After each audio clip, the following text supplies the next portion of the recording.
Welcome to BKW Physics. I'm Mr. McConley. Today we're going to talk about reflection and transmission of waves.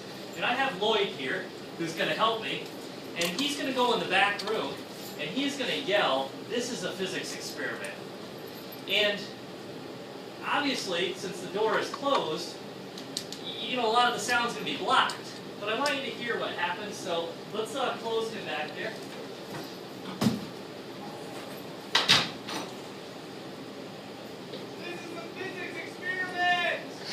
Very nice, very nice. Now if you can come out and repeat that about the same loudness that you just did that. Go ahead.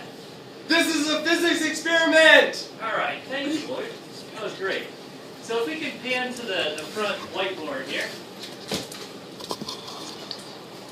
You can see that a considerable amount of his loudness was lost. But on the other hand, if we think about it another way, a lot of his loudness actually got to us. Now there's block wall back there. That's a fire-rated solid wooden door. It's got a metal frame. It fits pretty tightly. That sound really has nowhere to kind of sneak around. So how did the sound get to us? And what we're going to learn is that, yes, some of the sound was definitely reflected. And to Lloyd, when he was in the back room, that was super loud. He was yelling and it was bouncing right back in his face, reflecting right in his face, and he sounded even louder to himself than anybody else because it bounced right back at him. But we were hearing it too. So it must have been transmitted. And sound can actually transmit or move through solid objects. Because we know that sound can travel through the air. We're fine with that concept. But you never really think about how sound travels through solid objects. So I have some pictures here. And the first picture is, if we take a wave, we think of a wave, and we're going to bounce it off a fixed end. And a fixed end means I have a wall right here. And if you want to think of this for a moment as we work through it, as if you connected a slinky to a wall. So if this line I'm starting to draw here represents a slinky, what do you call this when we're sending it? Just one bump from yesterday's lesson?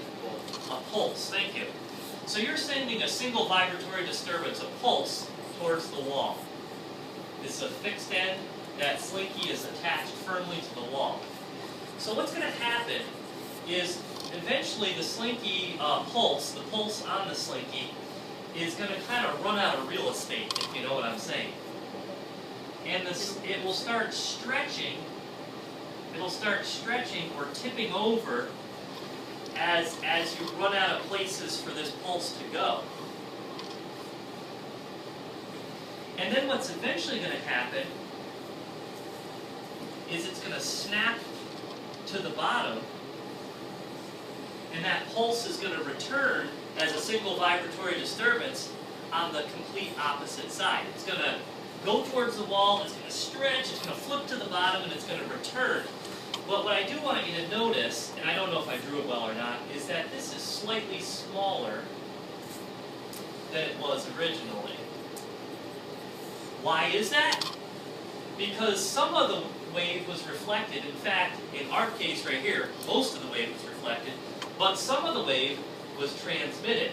So what I haven't drawn here is the part that actually continued on. So some of this wave, and I'll draw a real small bump, to represent some of the wave actually continued on. Which actually brings me back to another thing I want you to note about the demonstration. Was his voice different in pitch? In other words, he said, "This is a physics experiment," and then he came out and said, "This is a physics experiment." Did his pitch of his voice change? No. Did the loudness of his voice change? Most definitely. So there's two things going on. Loudness was the same. And the fancy word for loudness in physics is amplitude. So the amplitude, sorry, loudness was not the same. loudness is the one that changed. I just messed myself up.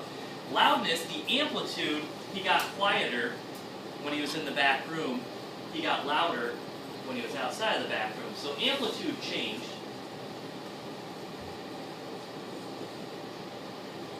But pitch was the same. In the same pitch. Now in physics, what do we call pitch? What's the fancy word? We call it frequency.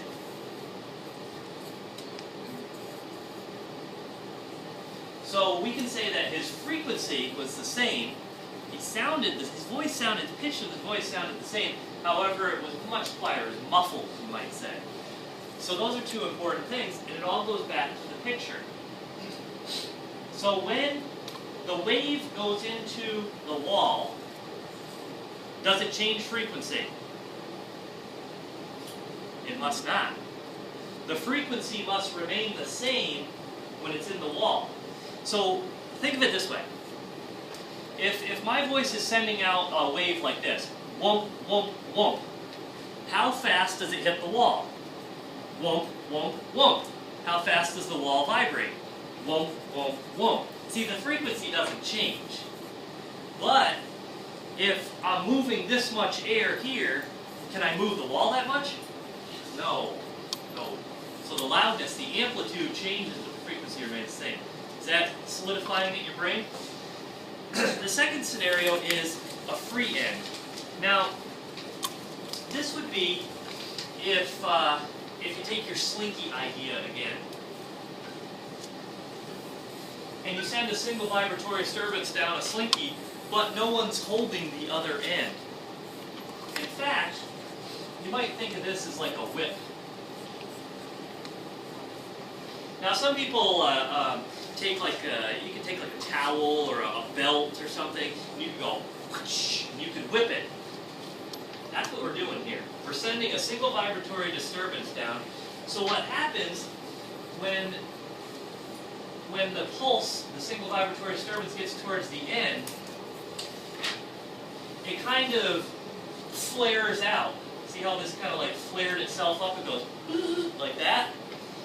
And then, right immediately following that, that end snaps back down. So it flares out and then it snaps back down, and then the pulse returns, and believe it or not, the pulse returns on the same side that you sent it. So you send a pulse down a belt or a towel or a slinky, whatever, it'll snap out, and then it will return on the same side that it was sent. And one important thing to note is right here, where it snaps back, it actually, the actual tip will usually break the speed of sound. It will go faster than 331 meters per second, and that sound you're hearing, that crack, is a mini sonic boom. You're breaking the speed of sound right on this step right here. Just quite impressive when you think about it. So what we've talked about today is transmission and reflection, and I want to leave you with one question.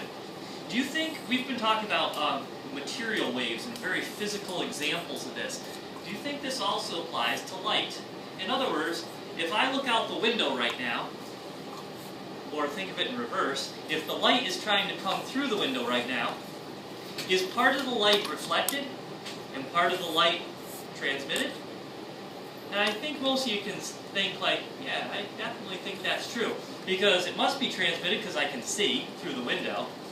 But also I've stood out in a parking lot and I've looked up at buildings with glass windows and I can see that the light is reflecting off of them.